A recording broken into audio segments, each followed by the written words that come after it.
flamingų ypač daugėja visose srityse. Nu, jie gražus, aišku, paukščiai, ne tai kaip mūsų karvelė. Bet, gražus, bet, reikia žinoti ribą. Privyso jų visur.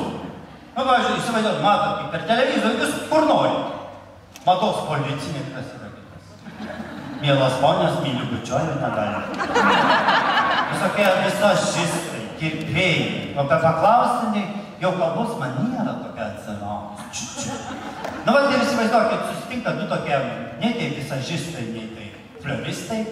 Ir kalbasi tiesiai, sako, nu, kaip praleidai savaitę, Jėzus neklausk, savaitėmis jis pravalas. Tai kas buvo Jėzus neklausk, susinek. Tai kas buvo Jėzus neklausk, apsiverks. Nu gerai, kaip tau, kaip po druškiai aš pasipasakosiu. Supranti, užėjau į tą mūsų, pavedžiojau tas buvas po parduotuvę, žinai, nupirkau ten šmutį, visokių šudinų, žinai, iš gelažniko. Va. Ir tau, supranti, sumokėjo man tos pinigus, dėjo, kai pavargau per visą dieną, nuėjau tą mūsų klubą Men's Factory. Žinai, pasižiūrėjau tos mūsiškos parnuškas, nu nevežau kažkaip. Nuėjau į tuliką, pasidariau ant dangčio ungurį, žinai, sutraukiau, Jėzus pagerėjo nuotaiką, viskas pudros tonelį užsimečiau, išeinu, žiūriu prie baro berniukas dirba, Bože moj.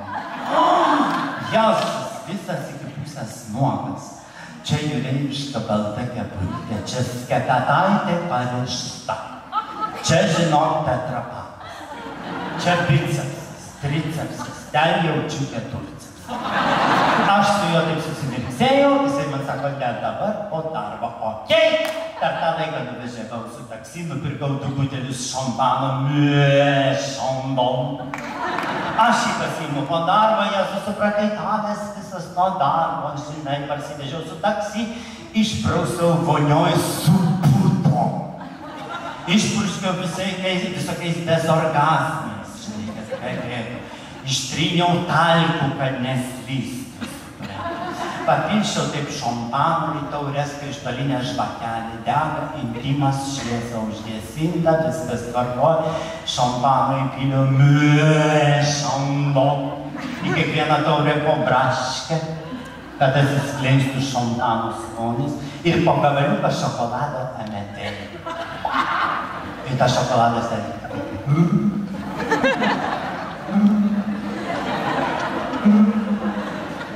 Uždėjau erotinės muzikos, Nora Jones.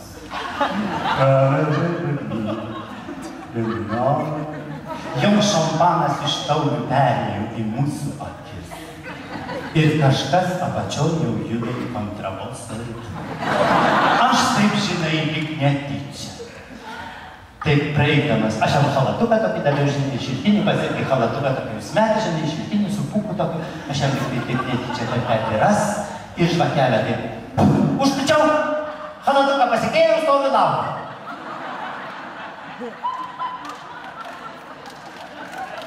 Praeina minutė, 2. Aš taip šviesą apgraibom uždegu, žiūriu, tas pasikėlęs halatukas stovi laukia. Nu, neapydaras, nu.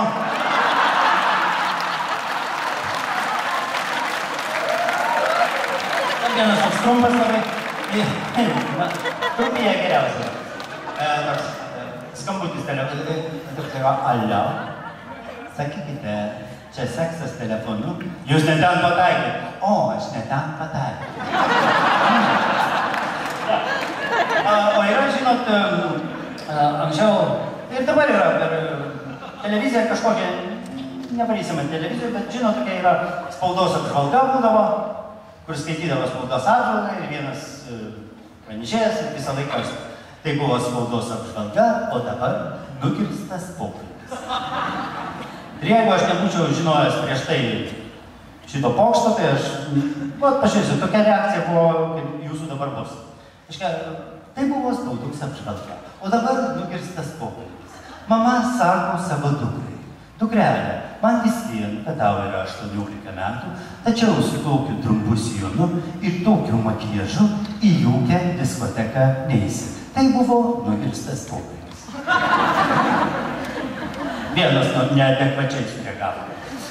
O dabar tikras tą, ką aš girdėjau.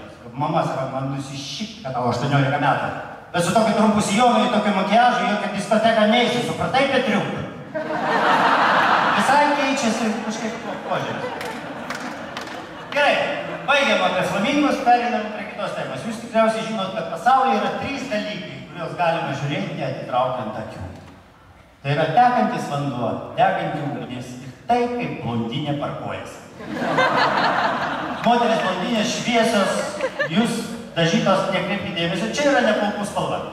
Čia yra diagnozė ir čia jau nieko nepadarysi. Pavyzdžiui, 2 blondinės sustoja, važiavo Mercedesu, jom nuleido padangą, išlipa apeiti, sako, jasas Marija, ar tu matai visas oras iš padangos išėjo? Sako, ne visas, viršui dar liko.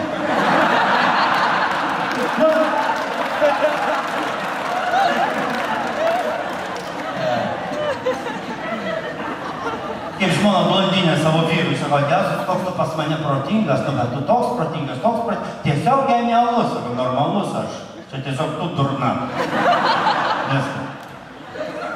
Įsivaizduokit tokią situaciją, neįmanoma, bet lietuvis ūkininkas vedė blondinę. Turi 50 karvių, fermą, bet jam reikia ant rytojus išvažiuoti, iš vakaro išvažiuoti į miestą pasiimti pašarų, o ant rytojus turi ateiti zootechnikas ir apsėklint vieną karvę. Jis pasikviečia savo žmoną blondinę, sako, Zosė, klausyk, reiškia taip, aš dabar išvažiuoju pašarų, supratau, išklausyk tu. Aš važiuoju pašarų. Rytoj ateis zootechnikas, supratau, ateis, išklausyk. Aš važiuoju pašarų, rytoj ateis zootechnikas, jis turi apsėklint karvę. Bet vieną tik tai. Vieną, supratai, va šitą. Ir va čia aš prie jos įkaliau viniuką. Supratau, kur viniukas tą ir apsėklint. Koks kur viniukas? Nu jo. Kur viniukas tą karvę ir apsėklint. Sėdai išvažiavo. Ant rytojos akurat ateina zootechnikas. Labą dieną, žinau viską, vyras man pasakė, viską žinau, prašom užeikit, prašom susipažinti, čia žibutė, verutė, gedutė, čia mūsų karvės, jum reikia apsėklint karvę vieną. O žinau. Tai va, žinau, kad jum reikia apsėklint vieną, pas šitą. Į tam tikslui vyras šalia įkalė viniuką. Nelabai supratau, kam viniukas. Ką aš žinau, gal kelniam pasikabinti?